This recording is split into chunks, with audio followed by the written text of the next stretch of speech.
ప్రతి నెల కొంత మొత్తాన్ని డిపాజిట్ చేయాలని భావిస్తున్నారా? అయితే మీకు ఆప్షన్ అందుబాటులో ఉంది. రికరింగ్ డిపాజిట్ అకౌంట్ ప్రారంభించండి. బ్యాంకులు, పోస్ట్ ఆఫీసులలో ఈ సేవలు అందుబాటులో ఉంటాయి. అయితే ఇక్కడ బ్యాంకుల కన్నా పోస్ట్ ఆఫీసుల్లో అకౌంట్ తెరవటం మంచిది. పోస్ట్ ఆఫీస్ నుంచి రికరింగ్ డిపాజిట్ సేవలు 10 రూపాయలతో కూడా ఆర్టీ ఖాతా తెరవచ్చు. 60 నెలల పాటు ప్రతి నెల డిపాజిట్ చేయాలి. మీ డిపాజిట్లకు 7.2% వడ్డీ లభిస్తుంది. డబ్బు సంపాదించాలని భావిస్తున్నారా? అది కూడా ప్రతి నెల కొంత మొత్తం డిపాజిట్ చేస్తూ మంచి రాబడి పొందాలని చూస్తున్నారా? అయితే మీకు ఆప్షన్ అందుబాటులో ఉంది. అదే రికరింగ్ డిపాజిట్. స్థిర వడ్డీ రేటు పొందాలని భావించే వారికి ఆర్టీ మంచి ఇన్వెస్ట్మెంట్ ఆప్షన్ అని చెప్పుకోవచ్చు.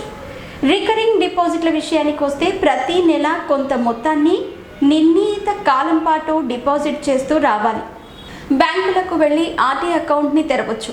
ఇక్కడ మీరు ఎంతకాలం డిపాజిట్ చేయాలని భావిస్తున్నారో అంతకాలానికి అకౌంట్ని ప్రారంభించవచ్చు. పోస్ట్ ఆఫీసుల్లోనూ ఆర్టీ అకౌంట్ సేవలు అందుబాటులో ఉన్నాయి. అయితే ఇక్కడ 5 ఏళ్ల కాలం వరకు డబ్బు డిపాజిట్ చేయాల్సి ఉంటుంది.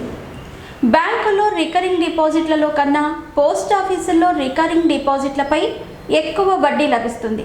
State bank of India, SBI, HDFC బ్యాంకులలో ఆర్టీలపై వడ్డీ రేటు వరుసగా 6.25%, 6.75%గా ఉంది.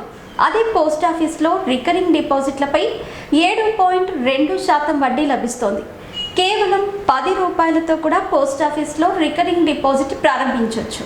60 నెలల పాటు ప్రతి నెల 10 రూపాయలు డిపాజిట్ చేస్తూ వస్తే అప్పుడు మీరు మెచ్యూరిటీ సమయంలో 725.05 రూపాయలు పొందవచ్చు. అదే మీరు ప్రతి నెల 750 రూపాయలు పెడితే మీకు చివరిలో 54,000 చేతికి వస్తాయి. అదే మీరు 10 రూపాయలు 750 కాకుండా ప్రతి నెల 5,000 డిపాజిట్ చేస్తూ వస్తే మీకు మెచ్యూరిటీ సమయంలో ఏకంగా 3,60,000 వస్తాయి. పోస్ట్ ఆఫీస్ ఆర్టీ అకౌంట్లో వడ్డీ ప్రతి 3 నెలలకు ఒకసారి జమ అవుతూ వస్తుంది. దీంతో కాంపౌండింగ్ ప్రయోజనం వల్ల మెచ్యూరిటీ సమయంలో ఎక్కువ రాబడి లభిస్తుంది.